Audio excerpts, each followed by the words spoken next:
Bien, buenos días, bienvenidos. Estamos empezando nuestro tiempo devocional en esta mañana. El día de hoy estamos en nuestro devocional número 74, basado en el libro de los Salmos. El título de nuestro devocional en esta mañana es Oración del pueblo abandonado. Vamos a la lectura de nuestra Biblia, de la porción para esta mañana, que es el Salmo número 74, que va a servir como texto para nuestro devocional. La palabra de Dios dice: ¿Por qué, oh Dios, nos has desechado para siempre? ¿Por qué se ha encendido tu furor contra las ovejas de tu prado? Acuérdate de tu congregación, a la que adquiriste desde tiempos antiguos, la que redimiste para hacerla la tribu de tu herencia, este monte de Sión donde has habitado. Dirige tus pasos a los asolamientos eternos, a todo el mal que el enemigo ha hecho en su santuario. Tus enemigos vociferan en medio de tus asambleas. Han puesto sus divisas por señales, se parecen a los que levantan el hacha en medio de tupido bosque. Y ahora con hachas y martillos han quebrado todas sus entalladuras. Han puesto a fuego tu santuario, han profanado el tabernáculo de tu nombre, echándolo a tierra. Dijeron en su corazón: destruyámoslos de una vez. Han quemado todas las sinagogas de Dios en la tierra. No vemos ya nuestras señales, no hay más profeta, ni entre nosotros hay quien sepa hasta cuándo. ¿Hasta cuándo, oh Dios, nos afrentará el angustiador? ¿Ha de blasfemar el enemigo perpetuamente tu nombre? ¿Por qué retraes tu mano? ¿Por qué escondes tu diestra en tu seno? Pero Dios es mi rey desde el tiempo antiguo, el que obra salvación en medio de la tierra. Dividiste el mar con tu poder, quebraste cabezas de monstruos en las aguas, mayugaste las cabezas del leviatán y lo diste por comida a los moradores del desierto. Abriste la fuente y el río, secaste ríos impetuosos. Tuyo es el día, tuya también es la noche. Tú estableciste la luna y el sol, tú fijaste todos los términos de la tierra, el verano y el invierno tú los formaste. Acuérdate de esto, que el enemigo ha afrentado a Jehová, y pueblo insensato ha blasfemado tu nombre. No entregues a las fieras el alma de tu tórtola, y no olvides para siempre la congregación de tus afligidos. Mira al pacto, porque los lugares tenebrosos de la tierra están llenos de habitaciones de violencia. No vuelva avergonzado el abatido, y el afligido y el menesteroso alabarán tu nombre. Levántate, oh Dios, aboga tu causa. Acuérdate de cómo el insensato te injuria cada día. No olvides las voces de tus enemigos. El alboroto de los que se levantan contra ti sube continuamente. Este salmo es un salmo de lamentación de la comunidad, muy parecido al salmo número 80, y es una poderosa presentación de lo mejor en cuanto a estilo de la poesía hebrea. El poema describe las acciones de Dios en el pasado y el deseo de su pueblo de que actúe en el presente. En cierta forma, el Salmo 75 puede considerarse como la respuesta del Señor a las difíciles interrogantes expuestas aquí en el Salmo 74. Este es uno de los 11 salmos atribuidos a Asaf.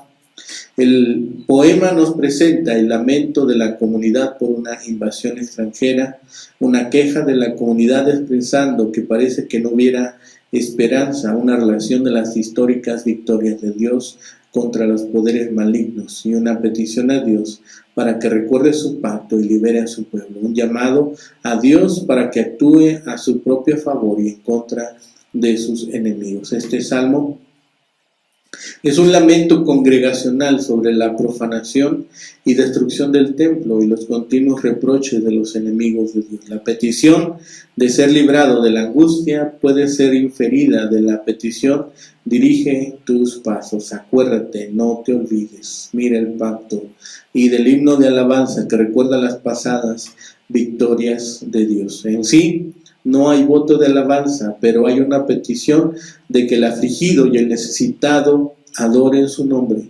El Salmo contiene esta estructura en cuanto a recordar los conflictos presentes, a pasadas victorias y finalmente a la futura liberación. Este Salmo se centra en las pasadas victorias de Dios que atribuyó a su pueblo, que es la clave para interpretar correctamente la crisis presente y la esperada y futura liberación de Dios. El Salmo 74 es un tipo de oración que solicita la intervención divina para que se haga justicia.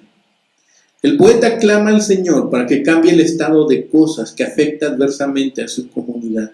Reunido en las mismas ruinas del templo que había sido destruido y profanado por los ejércitos babilónicos, el pueblo de Israel apela al Señor y expresa sus angustias y dolores al percatarse de las consecuencias e implicaciones físicas, económicas, morales, políticas y religiosas de la catástrofe que se produjo con la derrota militar, la deportación del liderato del pueblo y el exilio a Babilonia. La comunidad se siente abandonada y desmoralizada y le pide a Dios su pronta intervención, ayuda y socorro. Este poema es el que nos relata la tragedia nacional en la cual se encuentra sumida ahora Israel. Quizá el autor del Salmo es un poeta que presenció la guerra y experimentó los dolores relacionados con esa devastadora derrota militar. Por eso, al principio, en los primeros 9 versículos, vemos el dolor por el abandono divino. El Salmo comienza con una serie de preguntas clave que ponen claramente en perspectiva la preocupación del poeta. ¿Por qué han sucedido estos eventos inimaginables? ¿Hasta cuándo durará esta situación desesperante? ¿Por qué Dios ha desechado a su pueblo? ¿Por qué el Señor, conocido como el pastor de su pueblo, ha manifestado su furor contra su rebaño? ¿Será el juicio divino para siempre o eterno? Junto a las preguntas fundamentales del poeta se incluyen 2 clamores.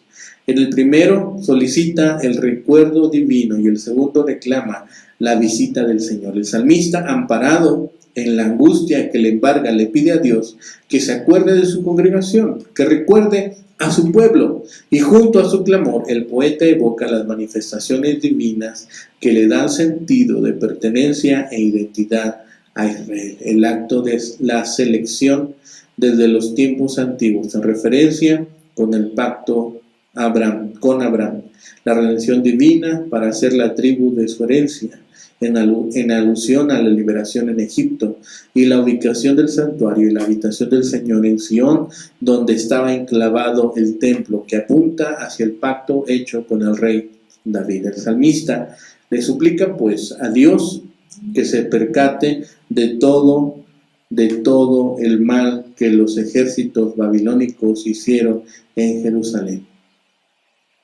La oración revela la profundidad de la crisis que pone en evidencia la extensión de la dificultad. La imagen del pastor contrasta en relación con la antigüedad, contrasta con que en la antigüedad se pensaba que los pastores tenían con sus rebaños ovejas de su prado, y la hostilidad que presuponen las acciones del juicio divino que el pueblo experimenta con la crisis babilónica. Los símbolos nacionales han sido destruidos. El pueblo está en peligro de perder su identidad.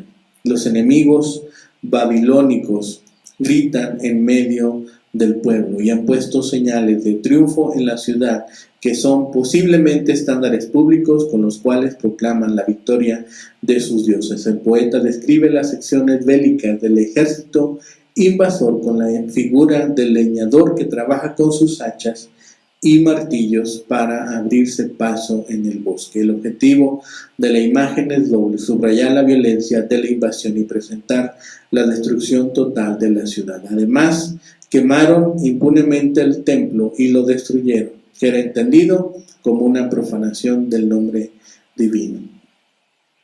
En la segunda parte, del versículo 10 al 17, el poema comienza con la pregunta anterior: ¿hasta cuándo, Señor? ¿Hasta cuándo?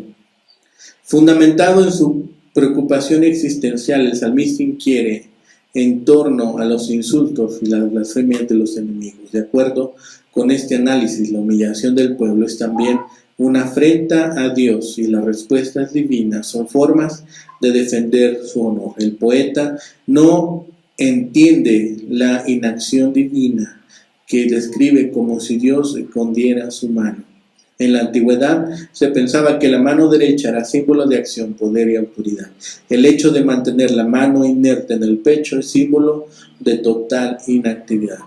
Pero en su respuesta a la inactividad divina, el salmista hace un recuento de las acciones pasadas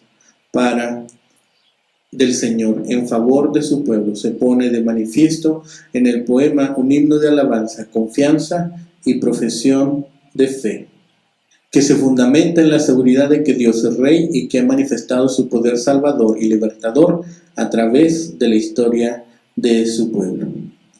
El Señor, según el poema, dividió el mar, que repite la alusión al Mar Rojo y la victoria sobre los ejércitos egipcios.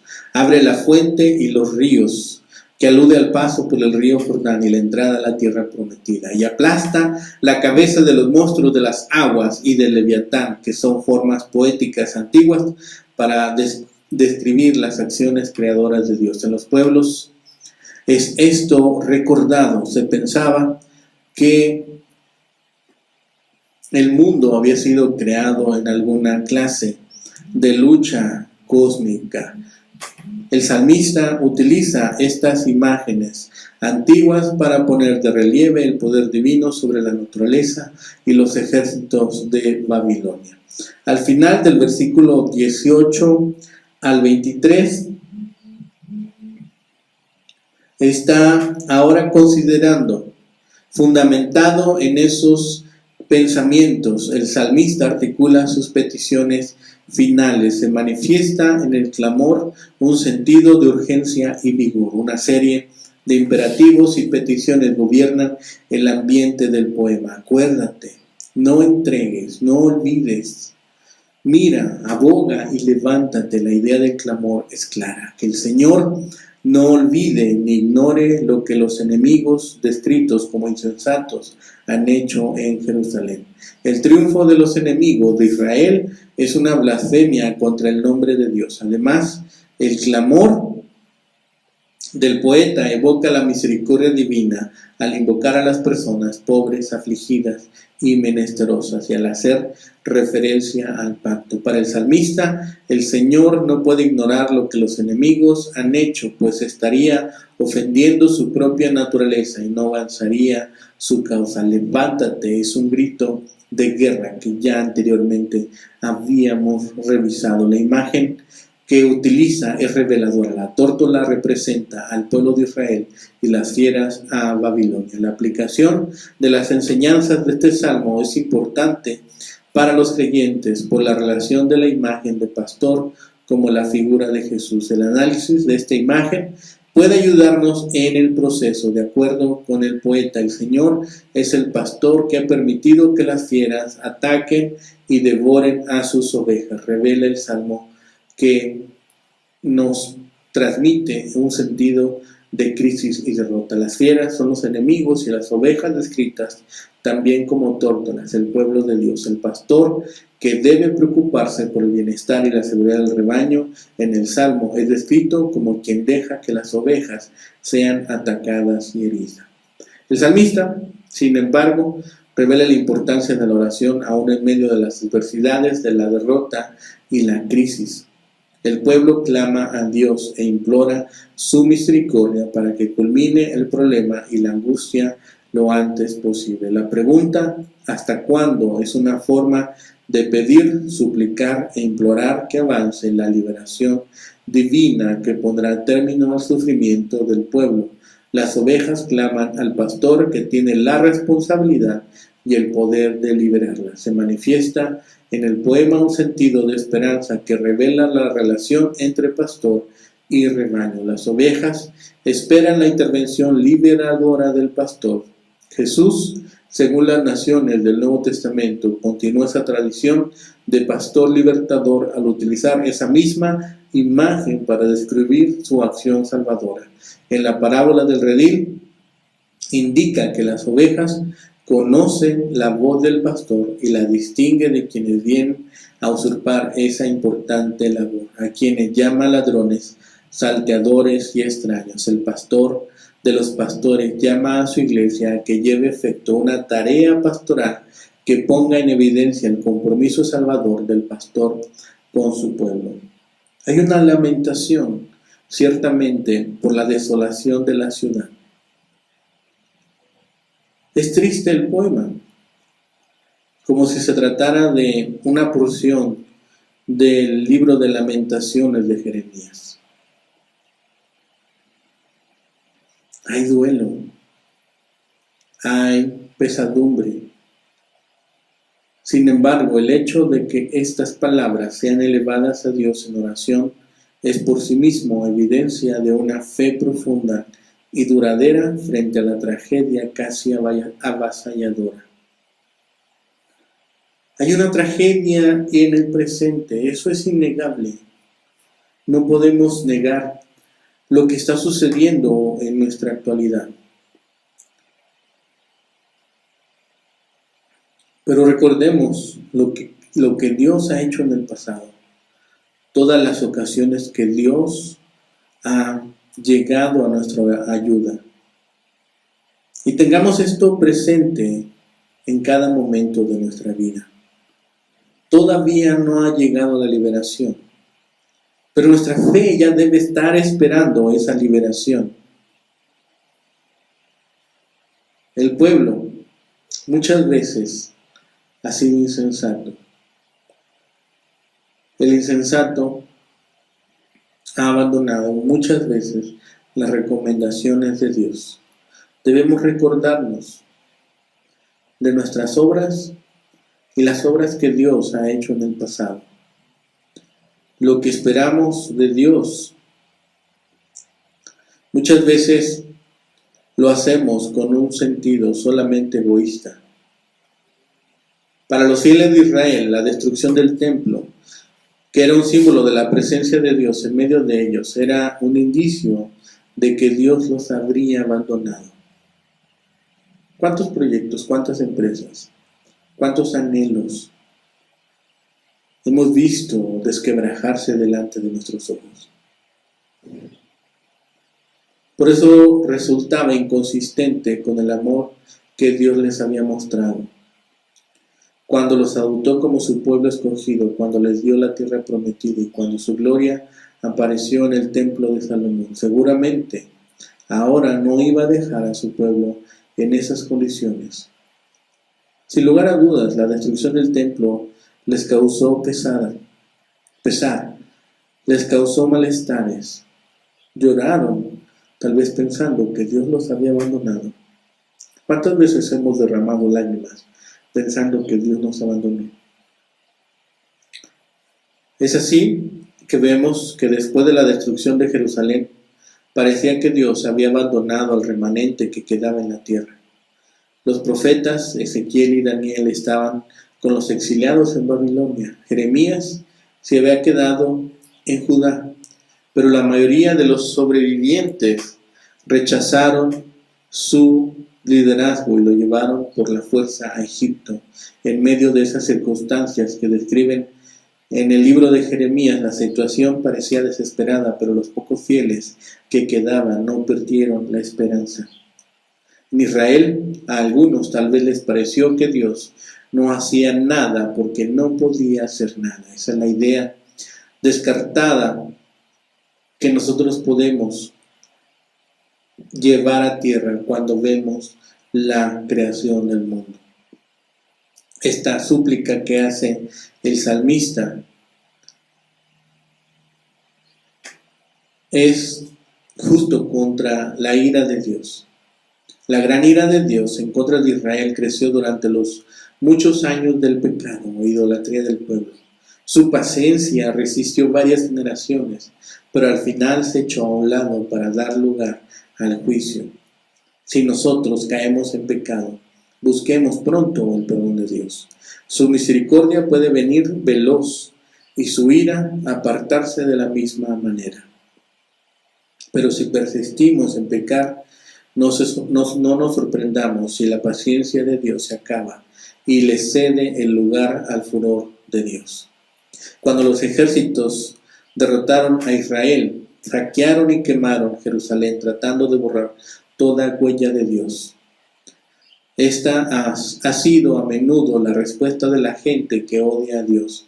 En la actitud, muchos tratan de borrar todas las huellas de Dios, de las tradiciones de la sociedad y de los temas enseñados en las escuelas. Haga lo que esté a su alcance para ayudar a mantener una influencia cristiana, pero no se desaliente cuando aparezcan otros que progresen a pasos agigantados en eliminar las huellas de Dios, ya que no pueden eliminar su presencia entre los creyentes. Desde nuestra perspectiva, Dios parece que a veces es muy lento para intervenir a nuestro favor, pero lo que puede parecernos lento es el tiempo adecuado desde la perspectiva de Dios. Es muy difícil impacientarse porque Dios no actúa, sin embargo, nunca dejemos de esperar en Él. Cuando Dios permanece en silencio mientras usted atraviesa profundas angustias, siga el método de este salmo. Analice los grandes hechos de Dios en toda la historia bíblica y recuerde lo que Él ha hecho en su vida. Esto le recordará que Dios no solo trabaja en la historia, sino en la vida de cada uno de nosotros también. Este salmo alaba a Dios por hacer en realidad lo que ninguno jamás ha hecho.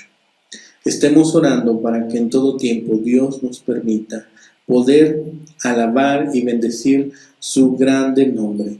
Que estemos nosotros recordando de tiempo en tiempo que la única forma de que Dios nos abandone totalmente es que nosotros seamos insensatos y no estemos dispuestos a seguir sus ordenanzas, sus leyes y sus mandatos.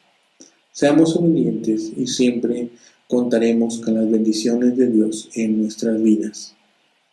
Y si acaso pareciera que no es así, recordemos que Dios jamás desecha de sí sus promesas. Confiemos en todo tiempo, aun cuando pareciera que Dios nos ha abandonado.